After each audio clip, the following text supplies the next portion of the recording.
Bluff City Media presents The Anthony Sain Show with your host, Anthony Sain. Now, let's get to the show.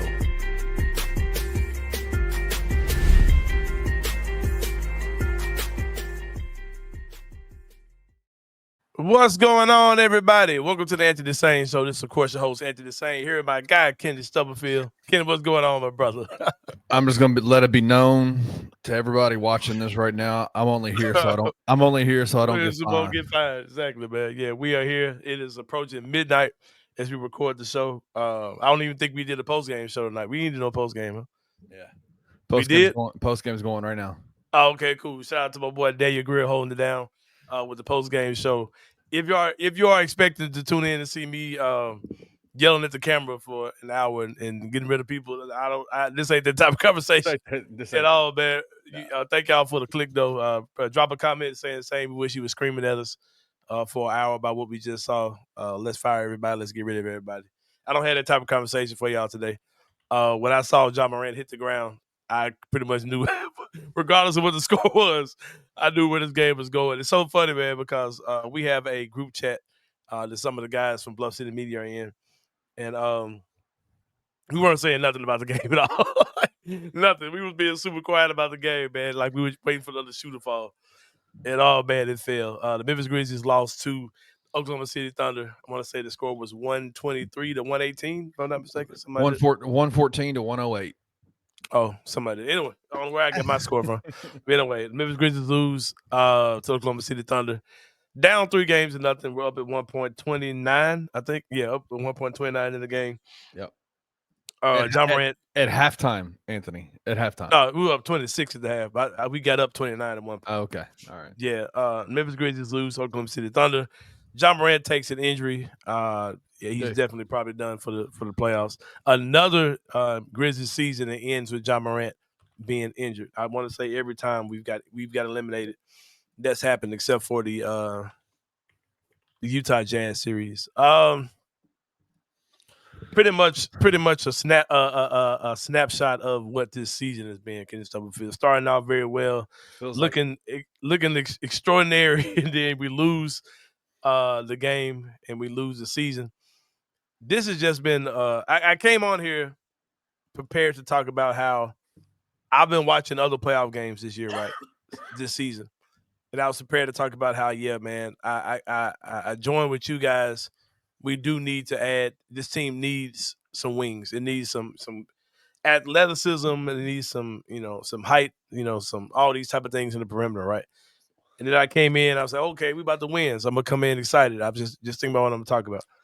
And I watched the game tonight, man, and this is just a team that lacks extreme levels of discipline. This is a very undisciplined team. And extremely. I'm not here to just say, okay, I blame all this on Taylor Jenkins. Like, this isn't that type of thing, because I definitely blame Zach Kleiman on these type of things as well. This team has good friend of mine, Cam Rose, who I used to do the Outsiders podcast with, right? We were talking about the game NBA 2K, right? And he was saying that there are things about 2K that are legacy issues with NBA 2K. And because of those things, no matter how much they change this or add this animation or do this, there are certain deep embedded issues with that game that just prevent the game from being what we would like it to be, right?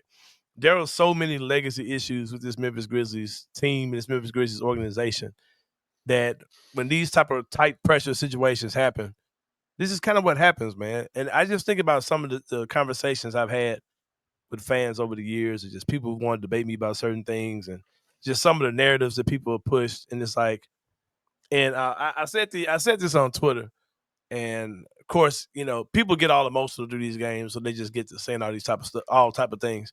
But I basically was like I'm not surprised that guys like Santi Aldama aren't ready for this. I'm not surprised that guys like Luke Kennard aren't ready for this. I'm not surprised that guys like John Conchar look better than both of them. I'm not surprised that Desmond Bain wasn't ready for this. I'm not surprised that Jaren wasn't ready for this. Like, these are conversations I've had the entire season. People are mad at me for saying, all right, man, Jaren Jackson Jr. is my favorite player. But if that's the best dude on our team, we're in bad shape. And these are things that I said. Like, we're not a good team if Jaren's the best player. I threw out things like, hey, in a perfect situation, a Ja Morant, Desmond Bain backcourt ain't that good, man. We need to get to the point where Dez is a guy coming off our bench, and people didn't want to hear those type of things, right? But in these type of moments, you see, I didn't want to hear it. you I see, didn't want to hear it. you see the decision making levels that these dudes make, bro. Like, you know what I mean? And you see when guys who are just flat out dogs on the court, Alex Caruso, could come out there and just totally just one man gang take over a game, right? Just Like, disrupt everything. everything. And it, like Jaren was able to get the position with him, but every time he made his move, Caruso was still in his ball. Desmond Bain, the same thing. Scottie Pippen Jr. had a tremendous game. When it came down to the key moments of the game, he just wasn't ready. You know what I mean? This series is going to be the Thunder series regardless. I wanted to celebrate one game. I just wanted one, man. Just want to celebrate a game, bro. Just want to celebrate a game.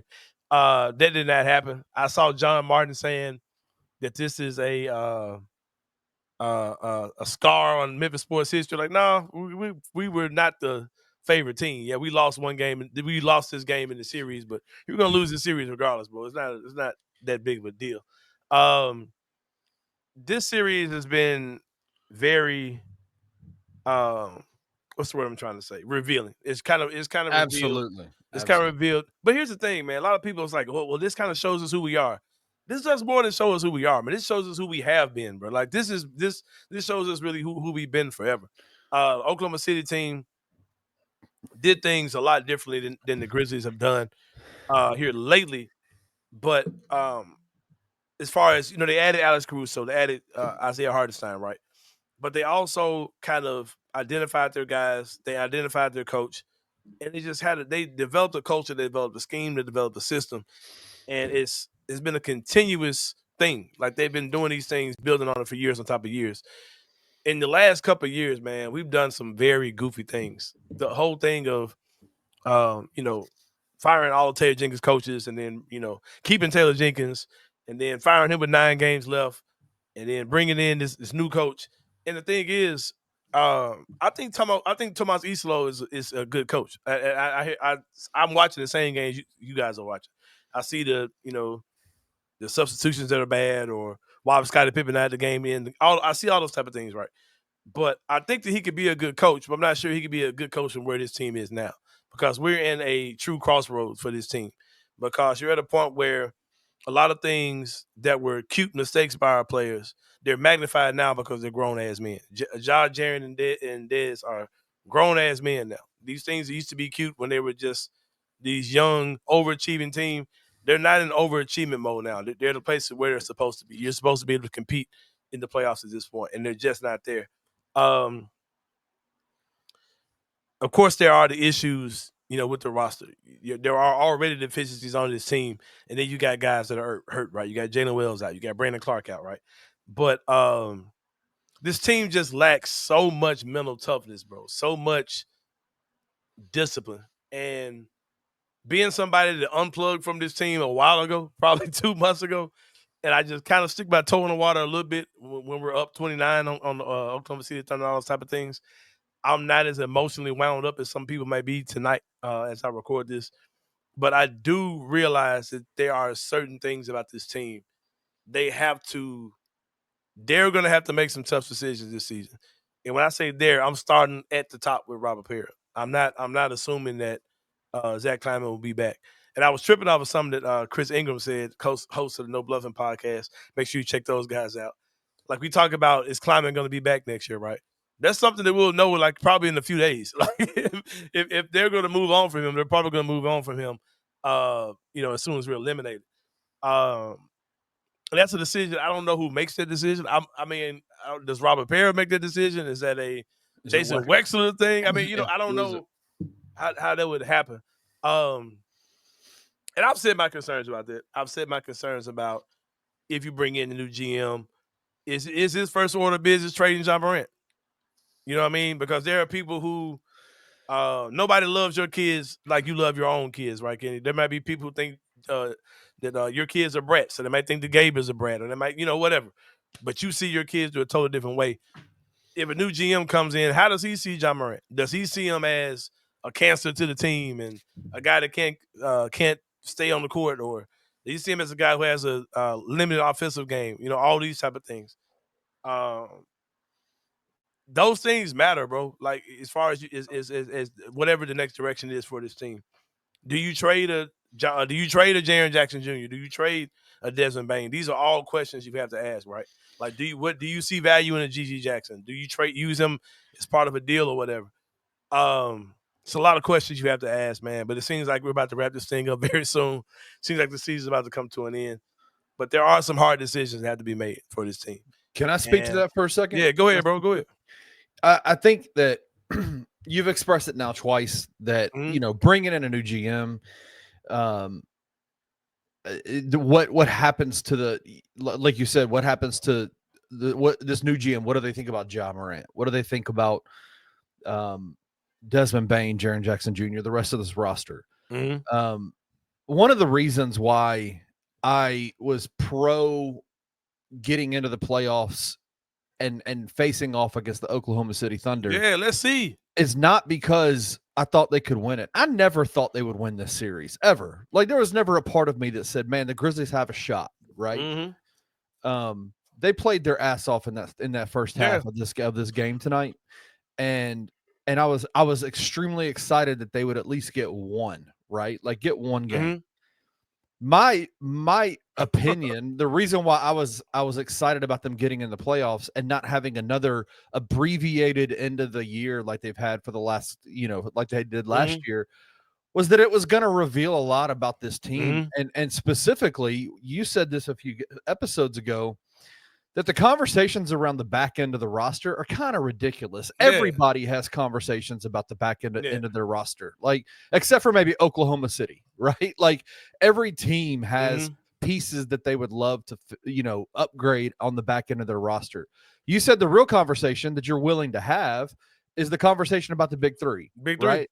Like what are they good enough? And I was really interested and low-key kind of quietly observing, like, what are these guys how are they gonna react to this? Like, what's their response gonna be in this playoff series where they are clearly the underdog, where they are clearly the least the lesser of the two teams that are on the court, right? And I think what's come out of this for me is that while Ja might be limited offensively, while he might be a guy who, man, can you trust that he's going to play as much as you would like to see him play? There is nobody that has an impact on the game. Yeah, nobody. Like Ja Morant does. And he's got a heart of a effing giant, bro. Like a giant. He's a warrior in every way. Those are undeniable things. And that's another thing too, man. You got to look at like if you trade Dez, if you trade Jaren, like whatever you're doing, right? Like at the end of the day, man, like there's so many things about Ja's game that just don't lead to championships. Like it's just what it is, bro. Like he's a 6'3" point guard that doesn't shoot the ball well. 90% of his game is getting all the way to the basket and laying the ball up. Those type of guys typically aren't the best player on a good team. But the thing is, he's so much of his heartbeat is connected to the pulse of this city, man. That is like that guy has to be here. Like you have to have him on this team, right?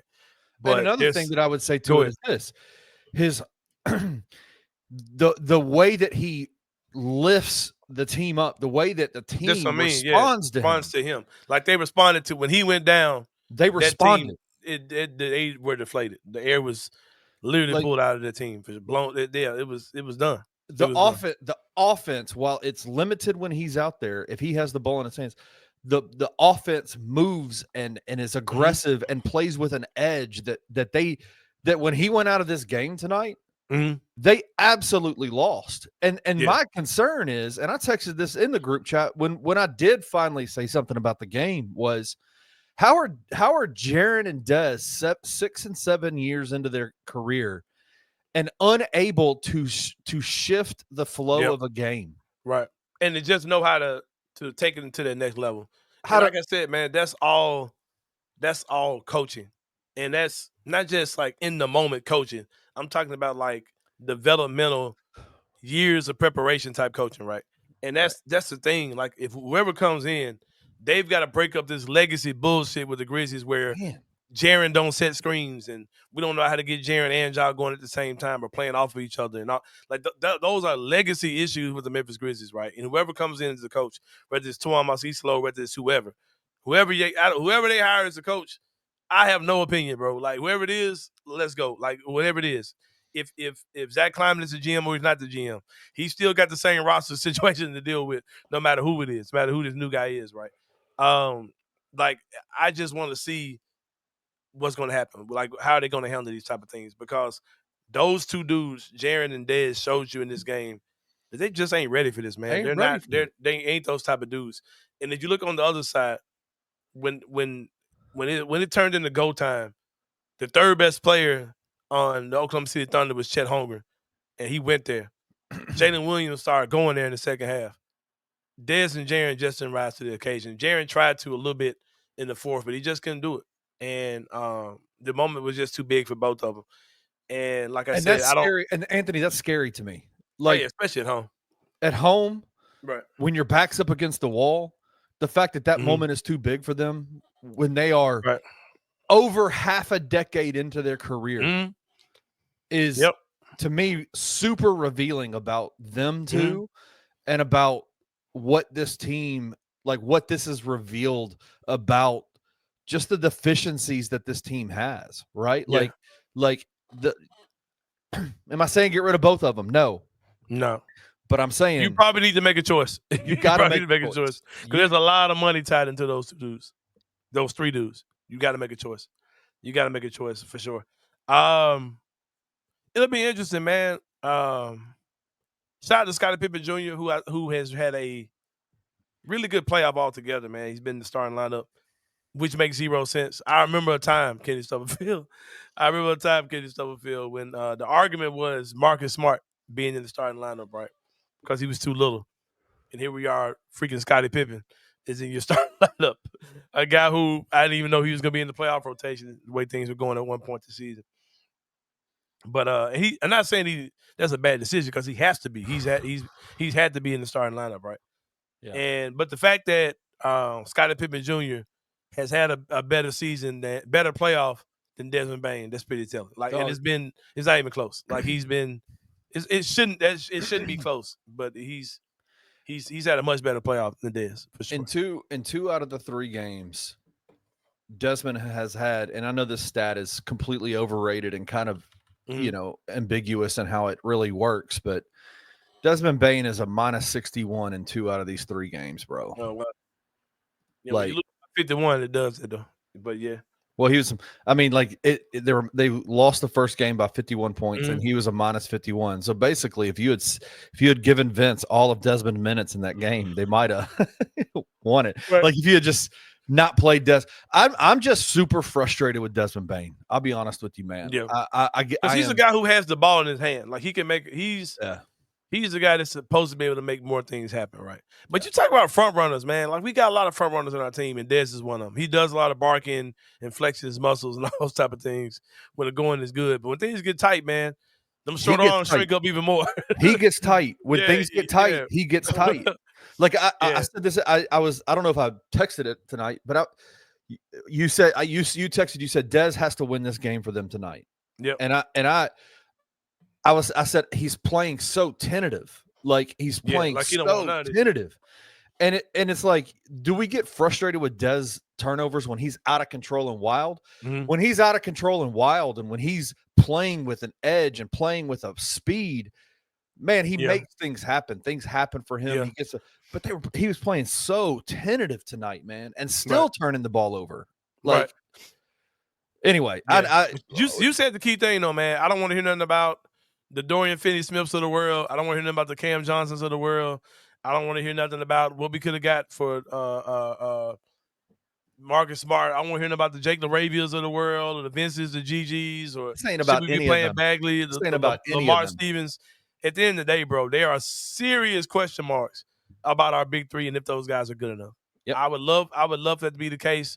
I'm emotionally invested to those 3 dudes. I am too. Man, like, and even if you say, even if you say these guys, this is my thing, and I still stand on this. You're talking about a team where your 3 best players are 25 years old. There's no world where this is over, where it's like, right. Oh, it can't work. Like, there's a lot of time left for those dudes. They're still extremely young.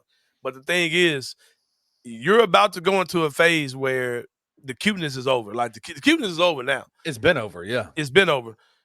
You have to figure out whether these 3 dudes over my shoulder are those dudes or not. Like, 100%. You just have to, because you're going to move forward. What you do with those guys' contracts has to make sense. I have zero concern about Jaren making an All-NBA team and qualifying for the Supermax. I think we're about a month removed from that.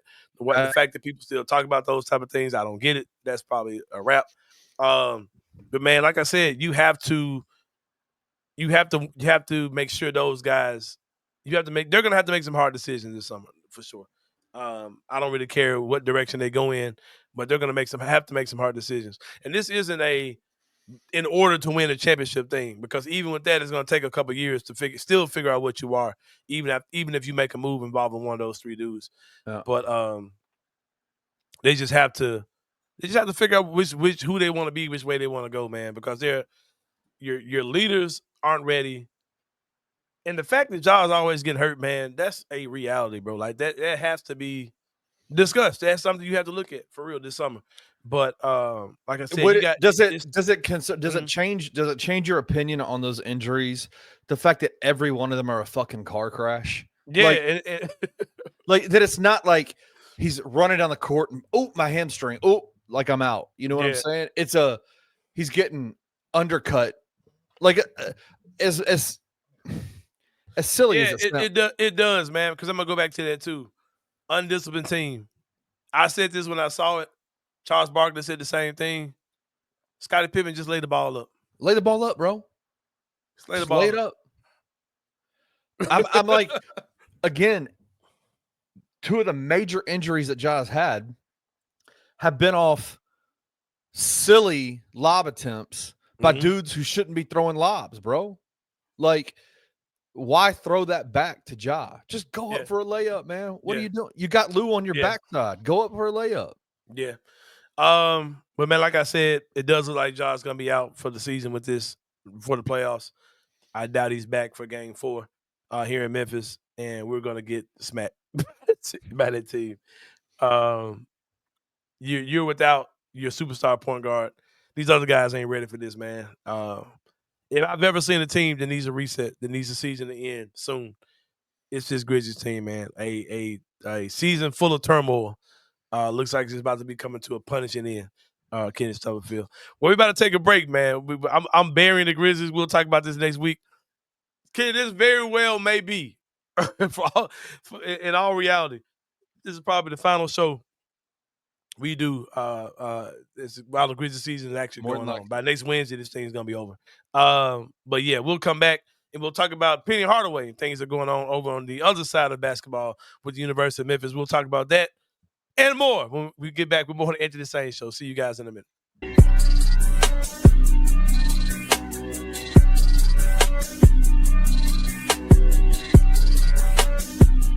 But they have to be able to play harder at a higher level and still be able to execute for longer stretches to give themselves a realistic chance of winning a game. Because when you play against this caliber of team, sometimes it just takes your will and your want to have to be more than theirs. And right now, I just still feel like even though the Thunder being the number 1 seed, the expected team, they've played with more desperation for longer stretches than the Grizzlies have.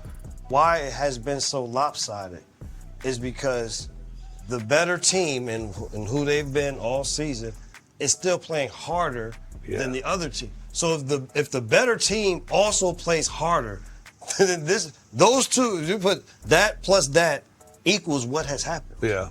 Tune in to the Night Court podcast with your hosts, Rob Fisher and Brevin Knight, on the Bluff City Media YouTube channel.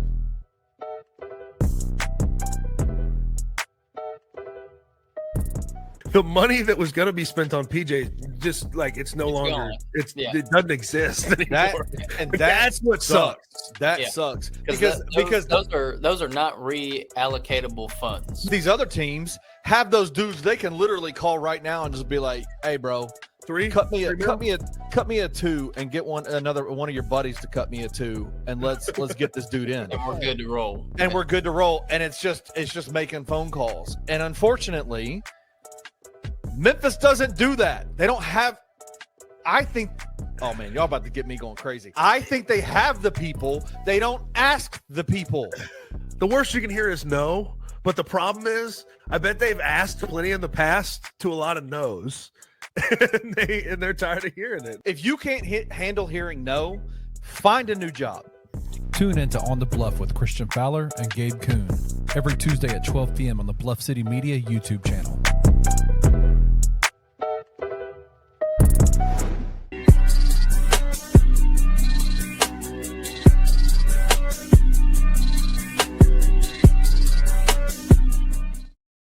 Hey, shout out to Grizz Twitter, man. We're going to find a way to get our shit off. Somebody made a video of Lou Dort highlights is all fouling and hurting people. What did you think that was a dirty play? No, man. He's just a goofy ass, cockstrong ass dude, man. Like, yep. Yeah, it's basketball, man. Weird stuff like that happens. Like I said, the pass should have been made. Ja was out there trying to make the highlight, the dunk. He's trying to dunk on him to try to, shut the door on him. And it's just such a stupid game, bro. And I was texting you all like, Kitty, man, I want to go to bed so bad, man. Like, why won't the Grizzlies just put this game away so we can go to sleep, man? And then about 20 minutes later, these motherfuckers won't let me go to bed, bro. Then we lose. Oh, my God. Oh, man. It's going to be an interesting offseason for sure, man. It's going to be a very interesting offseason for sure. But speaking of interesting offseason, Kenny Stubblefields, hey, I don't give a damn what's going on. The transition king going to give it to you. It's after midnight. It's almost 12:30. I got them transitions for your ass. But shout out to Penny Hardaway, man.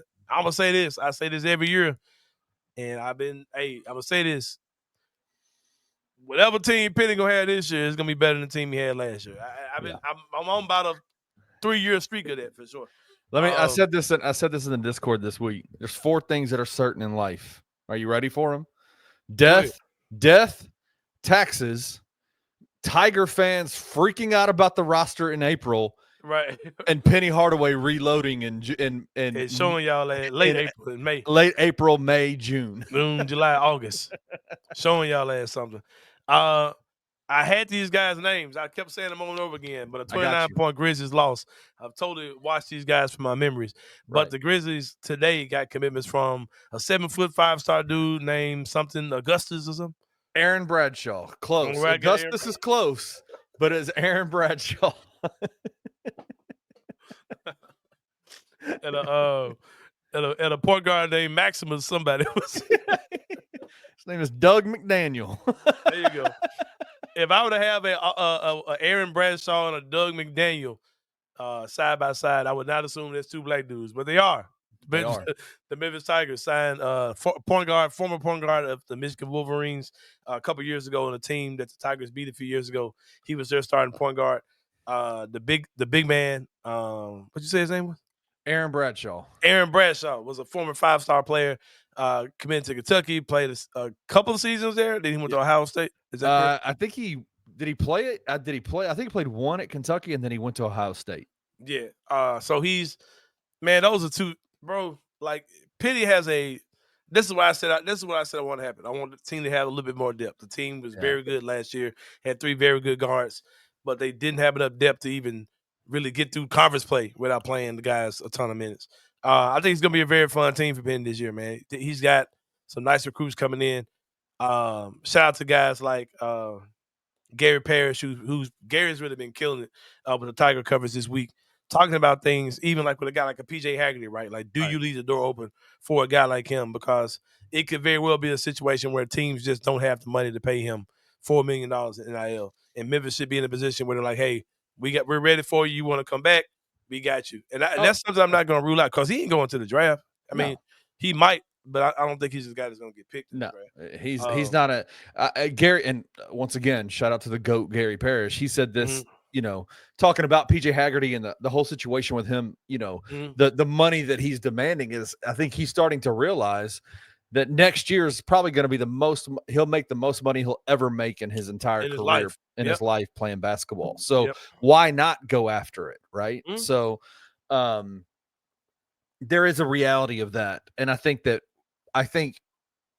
I know it's easy to talk trash about, PJ Haggerty and the NIL stuff and things like that. I really like the kid. He's a good kid. And so I'm happy that he's able to at least get out there and test the market and see where it's at. I'm not ruling out a Memphis return. I don't think that that's off the table. I think that if PJ were to come back, there are some outside donors and boosters within the city of Memphis that would be ready and willing to pay him, fair market value to play for Memphis next year. Yeah. And so then you're talking about something super serious if he comes back. Because you're also waiting on the Dane Danger situation. Dane Danger, right? so yeah. Because his team looks good, man. He looks like he's got a team that can play. And as far as Tiger basketball goes, man, shout out to me, man, for being ahead of the curve, man, for telling y'all to just be happy mid majors out here, man. Anthony, how dare you? How dare you? Just be happy to be a really good mid-major program, man. Quit trying to, we're putting these championship expectations on Coach Hardaway, man. Like, all jokes aside, though, man, like, I don't think there's anything wrong with being a team that dominates your conference every year, gets into the tournament. If you get a little luck on your side, you're going to make a good run, but more than likely, you're going to get put out in the first weekend. Just be a team that's good, man. Enjoy a fun season. I said the same thing about the Grizzlies. This shit just ain't been fun, right? I just want Tiger basketball to have a good year like they had last year and just keep building off of it, whether that's small incrementally or big or whatever. Just keep making gains, bro. Like, and I'll say the same thing about the Grizzlies, bro. And I'll go back there as we wrap the show up. If you go back to the Grizzlies thing, right? I'm not in this championship or bust mode with this team because I've said for months this team ain't nowhere close to being a championship team, right? My thing is, whatever y'all do, just be better, be stable, be normal. Identify who you want your coach to be. If it's Tomas Isolo, give him all the tools he needs to be good. If he wants to run things a certain way, go get him a roster he can run things a certain way. If it's Sam Cassell, if it's whoever, if it's Lionel Hollins, I don't know. Whoever you want to hire, identify your guy, get it done, and put the tools that he needs to succeed. Make next season better than this season, because this season was, even though you did make the playoffs, were a few games of being in third place in the West. It's just been a stupid fucking season, man. So just make things better next year than they are this year. I'll say this, man. I've had the pleasure, Bluff City Media is honored to host the Night Court podcast, right? Like I love that show. I love filming that show. I love sitting in the background while those guys record that show. Right. One of the unintended byproducts of it is I get to listen to Brevin Knight talk basketball. Oh, man. The stuff that ain't even on there. The stuff that's not even in the show, right? Like the stuff that doesn't even make the show. And one of the unintended consequences of it is every time we put a clip out of him, the comments are always, "Hey, man. Well, you just coach this shit. Why don't you be the GM?" Hey, man. Like, come on. But it's that mentality that I love, right? Like, and I think Brevin shares that with a lot of people. I think but it's that mentality of like breaking the game down in such a simple way. Like, it's literally just like this series has been about effort, like legitimately all about effort. And even the second half was about effort. And so that's what my hope is that they somehow are able to infuse some kind of like gritty, grimy, raw effort guy into this franchise that motivates the team to become that same way. Yeah. Like it's so silly, man. Like I know this is so silly, but I'm seeing posts all over Twitter. JJ Redick's legendary timeout. Did you see him the last game in the LA game? Bro, Rui Hachimura messed up a play and out of timeout or after timeout out of bounds play. And Rui messed it up. He just stood there and watched. And you see JJ timeout scream, and then he just starts cussing folks up and down, motherfucker, and this kind of stuff, and then lights into their ass on the bench and goes crazy on them. And I'm like, God damn, I wish we had somebody like that. Yeah, I wish we had that. I wish we had some. You know what I'm saying? Like just that level of intensity. I feel like this one of the major problems that this franchise has right now is everybody's so fucking cool, bro. And they're so scared to say something. That's everybody from the top down. Everybody's scared to say something to anybody. Everybody's so fucking cool. Just cool, man. Yep. We're just cool, bro. We're just cool. Yep. I can't. I'm vibing. like, we're just vibing out here, man. It's a vibe, bro. I'm like, shit. Oh man, I do expect this to be a pretty weird offseason. Yes, I do too. I actually Something weird is going to happen, whether that's, moving on from Zach Kleiman, whether that's trading one of your big three, whether that's, giving up a lot of first-round draft picks to go get somebody. I think something's going to happen. We heard some murmurings about some things that the Grizzlies may be involved in this summer. So we'll see how the whole thing goes, man. But Kenny, man, like I said, a historical loss by the Memphis Grizzlies tonight. Losing to the Oklahoma City Thunder, once being up 29 points. Hey, another offseason that ends the Grizzlies give us one half of a game. We're going to give you one half of a show, man. Like we're 30 minutes and we're out. That's all you get. Well, for Kenny Stubblefield, Perry Sharkey ain't going to be in this joint. I think Perry Sharkey, if it happened after 8, it ain't happening, man. Do you think that man's going to put video out tonight? No. This is your boy P. Shark with the post-game bounce. Yeah, boy. I'm out. I'm bouncing out this joint. But yeah, man, it's been a great season. We'll do some type of a postseason recap show. Yeah, with everybody. Everybody's going to be with on. everybody. We're going to do it with something with everybody in Bluff City Media. But man, for Kenny Stubblefield, this is Anthony Sain. We'll see y'all next season, man. We'll see y'all next week, and we out. Thank you for listening to the Anthony Sain Show. If you enjoyed this episode, leave a rating and a review wherever you download your podcasts. Also, like and subscribe to Bluff City Media's YouTube page. For comprehensive coverage of Memphis sports, head over to www.bluffcitymedia.co and find out how you can become an insider. We will see you back here next week.